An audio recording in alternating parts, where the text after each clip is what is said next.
הייתם מוכנים לשלם הרבה כדי שהתינוק שלכם יישן 3 שעות יותר ויבכה 3 שעות פחות, לא? בזמן שחיפשתי מחקרים על שינה, נתקלתי במחקר שבדק קוליק ובעקיפין גם בדק את השינה בתינוקות בגילאי 0 עד 3 חודשים. תוצאות המחקר, 3 שעות יותר שינה, 3 שעות פחות בבכי. איזה הורה לא מוכן לשלם על דבר כזה, תגידו לי. התוצאות נראות כמו נס, אבל בואו נדבר על הקאץ'. קודם כל, ההורים ידעו בדיוק איזה תינוק קיבל טיפול ואיזה תינוק לא קיבל טיפול. זה נקרא הטיית הדיווח. זאת אומרת, ההורים ציפו לשיפור, ככה הדיווח שלהם היה ורוד יותר. הקאץ' השני, תת הביקורת לא קיבלה טיפול בכלל. החוקרים אפילו הודו שהם נמנעו לתת מגע עדין לתינוקות, כי אפילו מגע עדין עוזר.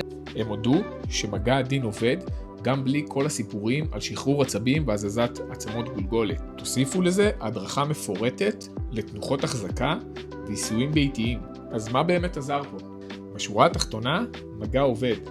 ואוסטאופטים יודעים לעשות את זה ברמה הכי גבוהה שיש. לא צריך סיפורי קסמים, כמו גם הדרכה טובה להורים. רוצים להבין עוד על המדע מאחורי הטיפול האוסטאופטי? אתם מוזמנים לעקוב אחריי.